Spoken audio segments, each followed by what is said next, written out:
Again, my name is Sal Bazaz, and I am running for Collier County Judge, seat number 4. That is the only seat that's up for running this August. And a little bit about myself. I'm originally from Staten Island, New York, the unknown borough of New York City. Born and raised there. I did all my schooling in New York. I actually went to Catholic school from kindergarten all the way through law school, if you could imagine that. Went to Monsignor Farrell High School in Staten Island, where I was on the varsity bowling team, which I just love to tell people because the girls really like varsity bowlers. That's it's really a good asset to have. I went to St. John's University, formerly the Red Men, now the Red Storm. I went to college in St. John's in the Staten Island campus where I lived, and then I went to law school in Jamaica, Queens, because that's where the law school was, on the Queens campus. So every day for 3 years, drove from Staten Island to Jamaica, Queens for law school. I finished up law school and took the New York and New Jersey bar, so I was actually admitted to practice in both of those states. But even during that time, I knew that I was eventually going to come to Florida. I had never really been to Naples, but I had a friend, family, who lived in Staten Island, and the father got injured, he was on disability, and so they couldn't take the cold anymore, so they came to Naples. So of course we went to go visit them, my then fiancée, now my wife. We went to go visit them in the winter, which of course is the greatest time to come. And so you come from New York, and you're like, oh my God, this place is fantastic. So we bought property, and we said if we move down here, then we'll build on it. If we don't, then we'll sell it. Back then you could make a couple bucks on property. And as it turns out, we both got jobs down here. She's a pharmacist, so she got, there were people recruiting from Eckerd's all the way up in Queens from Naples. The Eckerd's in Naples was recruiting up there, so if that wasn't a sign, I don't know what was. And then I eventually got a job with the Lee County State Attorney's Office. At the time I was working for the New York City DA's office. I was a assistant district attorney in Staten Island, working in the sex crimes and domestic violence unit of all places. I had interned at the DA's office throughout college and law school. I knew I wanted to do criminal law. I grew up watching Matlock with my grandfather, so that kind of got me. It wasn't Law and Order, it was Matlock of all things that got me into criminal law, and I always knew I wanted to do that, so I interned and worked in the DA's office in New York, and like I said, fortunately I was able to get a job down here. They didn't have a position open in the Collier State Attorney's Office at the time. All I could get was Lee County. But I said, no big deal. I'm used to driving, so took the drive up to Lee County every day. And then thankfully in 2003 there was a position open in Collier. So I worked in Collier for about 9 months, and at the end of the year I decided to open up my own office. And solo practitioner, just on my own, doing basically criminal defense and traffic. As the years have gone by, I've also entered the realm of family law. I've been doing custody cases and divorces, and most recently I've actually entered dependency court. I've been working in dependency court. Originally it was just Judge Collier, but now they've opened it up to 2 other judges doing dependency. And that's always nice, working with DCF, Department of Children and Families, just helping parents find their way and protecting children at the same time. Explain a little bit more. What is dependency court? Dependency court is basically when there is some danger to the child or children in a household, and the Department of Children and Families sort of has to step in and do some form of protection. Sometimes it's just subtle. The kids can stay here, it's not that much of a danger, but we're going to keep an eye on you. So we're going to drug test you, we're going to make sure you go through a case plan. Sometimes it's more severe, where they actually have to physically remove the children from the home, put them in foster care, or put them with a relative or family, something like that. And it's obviously I'm representing one of the parents most of the time. And it's nice to actually sort of hold their hand and guide them through the process, make sure they actually get the help that they need, whatever rehabilitation they need. And there are so many services in dependency court. It's amazing the amount of people that show up in court every day, whether it's the guardian ad litem or the department or children and families. They all really work together to give these parents the best opportunity. And if it doesn't happen, and they don't take the opportunity, then they terminate their parental rights. They have to do it to protect the children. You sound like you have an exciting life as it is. Why do you want to be a judge? It's funny how things happen, because I always think that God gives you just enough that you can handle. If you would have told me 10 years ago, run for judge, I would have said, well, you're crazy. I mean, I'm just opening up my own business. I have a lot going on. It's impossible. If you told me 5 years ago to run for judge, I would have said, geez, I come home every day and I'm changing diapers and rocking kids to sleep. I mean, I have 3 children, small children, so it just wasn't the right time. But now just seemed to be the right time. I sort of got the itch last year where I said, you know what, I want to do more. And it was just a perfect time because my kids are a little more independent. My wife is home a little bit more. She works part-time as a pharmacist now. She's pretty much a full-time homeschool mom. We homeschool the kids. And you know what? Business is slow. And it's slow for everybody. I mean, there are 15 defense attorneys moping around in the courthouse because business is it's tight right now. And so I said, you know what? This is the perfect time to do it. And I've started to become more active in the community because now I don't need to be at home as much. And I joined the Knights of Columbus. I'm more involved in the church. I'm doing some more volunteer work. And it's a nice way to get out there. And that's, for me, that's really what the judge is all about. We're servants. We're servants of the community. Yeah, in the 9-to-5 job, the 9-to-5 time period, yes, we're the judge and we have to make tough decisions and apply the law and things like that. But for me, being a judge is more than that. It's more than just a 9-to-5. I actually want to do more, and I have been doing more, and I want to continue to do more, just services throughout the county. It's one thing if just a regular Joe Schmo does volunteer work, but when it's the judge, it's one thing for just me to talk to a group of 10-year-olds and explain to them the dangers out there, but when the judge says it, it's like, wow, that's the judge. It just sort of highlights all of the good things, that people are doing in this community that just don't get the headlines. And so as a judge, I want to highlight that. I want to put them out there and show that, as a judge, I'm not here to make you afraid of the law. I'm here to make you respect the law.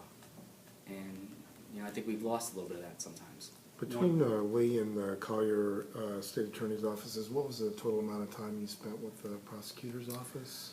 Okay, let's see. I worked in the prosecutor's office in New York in the late 90s.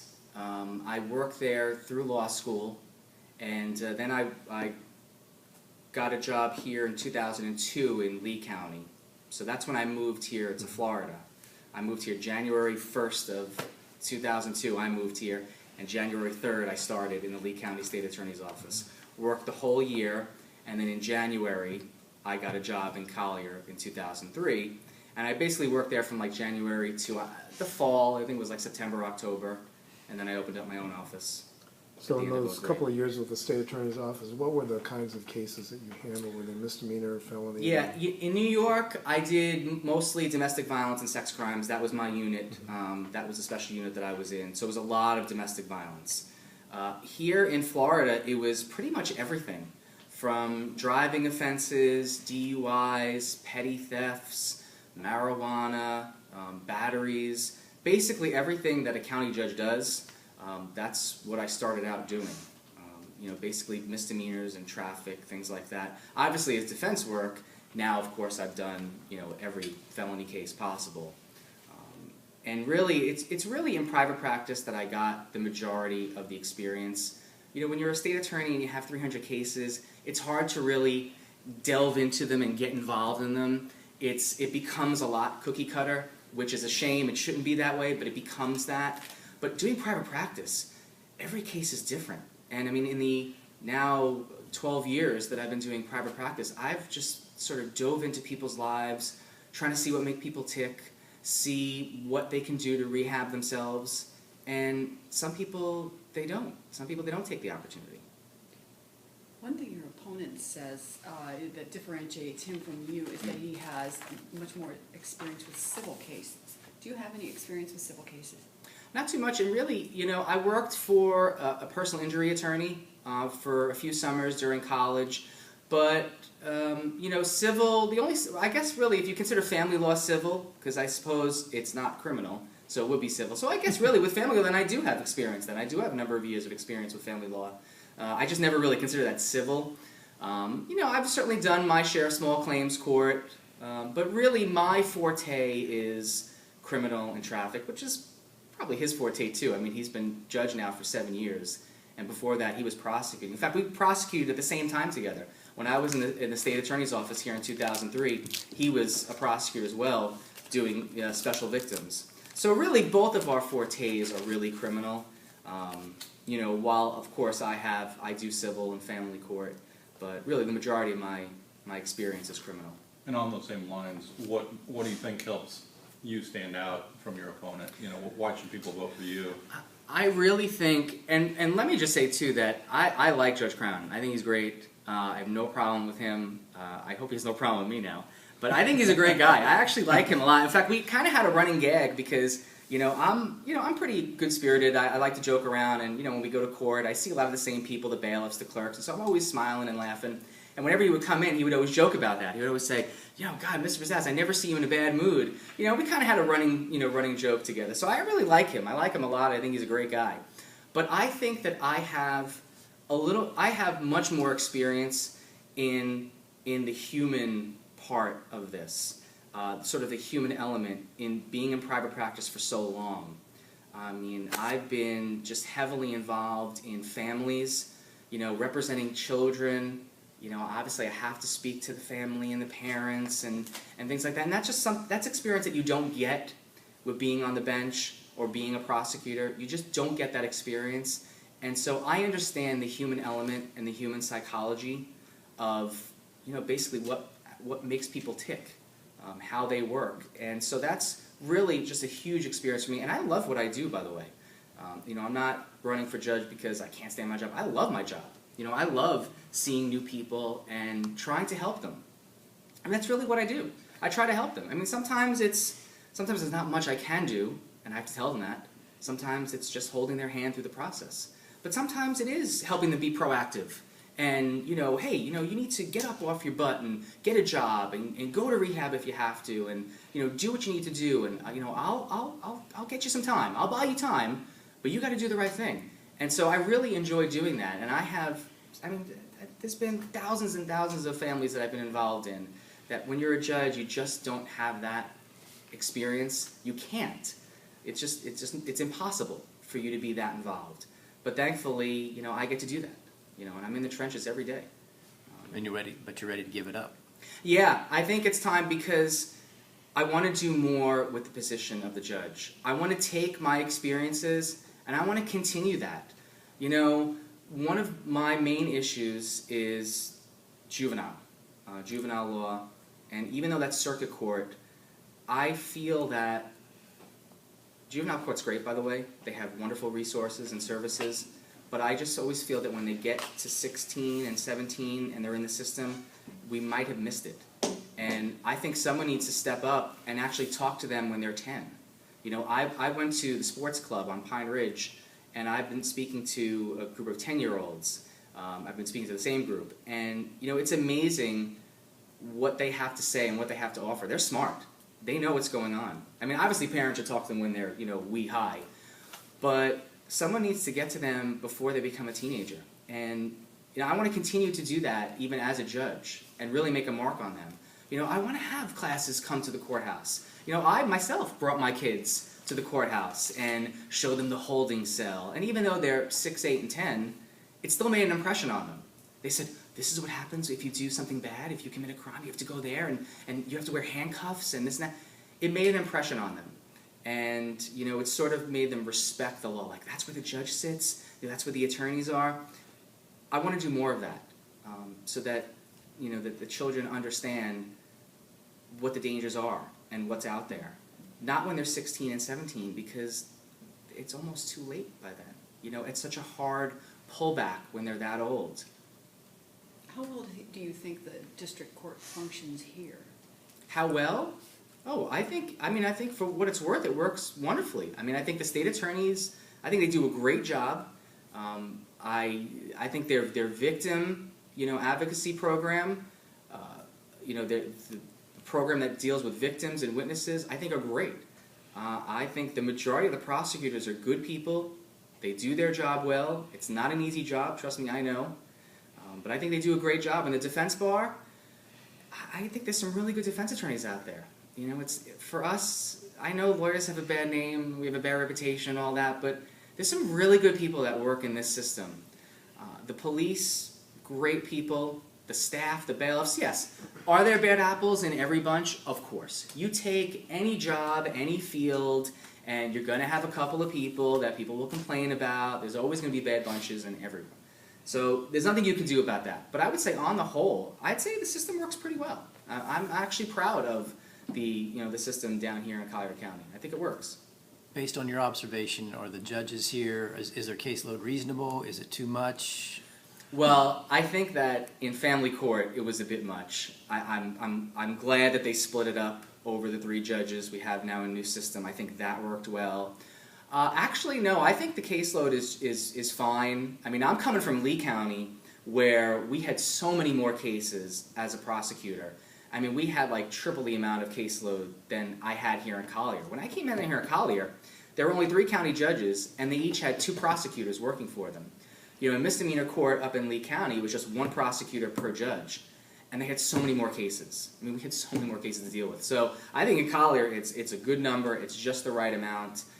I think the prosecutors do a good job. I really don't think that their caseload is too much. And the judges are fantastic. I mean, would I like to see another felony judge? Probably. Yeah, I think maybe felony court, I'd like to see maybe 1 or 2 more judges. But for county court, I think it's perfect. I think we have just enough. Talk to us a little bit about the concept of judicial temperament and your views on that and what you would bring to the bench. I think that the judge has to have that human element.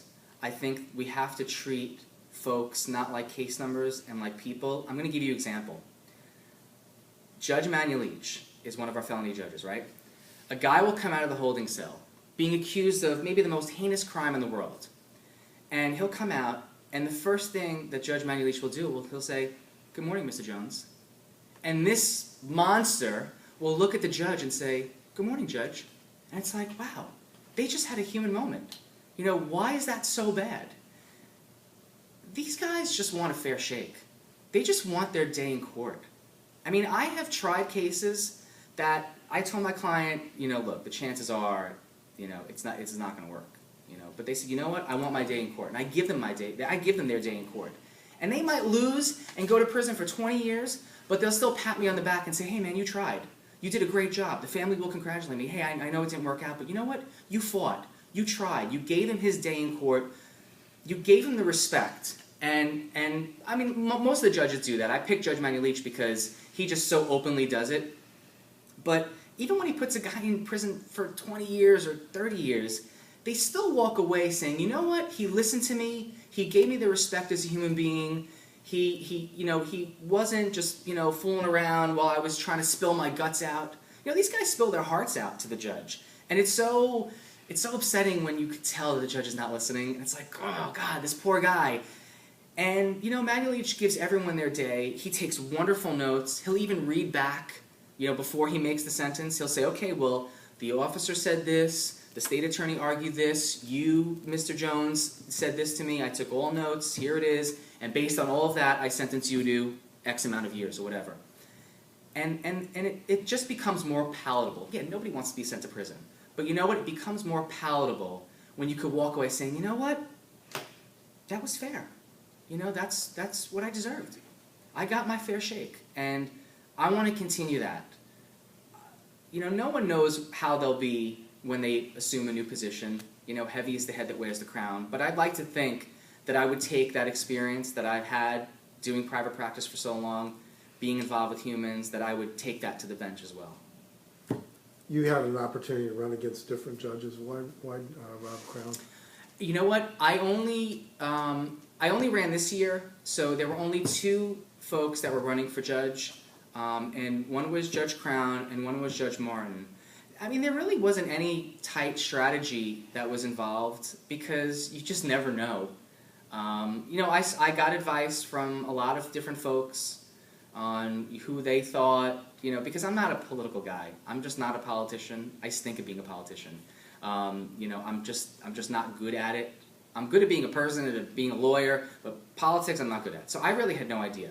And so basically I just got advice from a lot of people, and the general consensus was, maybe it was just a flip of a coin, but the general consensus was Judge Crown as opposed to Judge Martin. It was really not much strategy involved. It was just one or the other.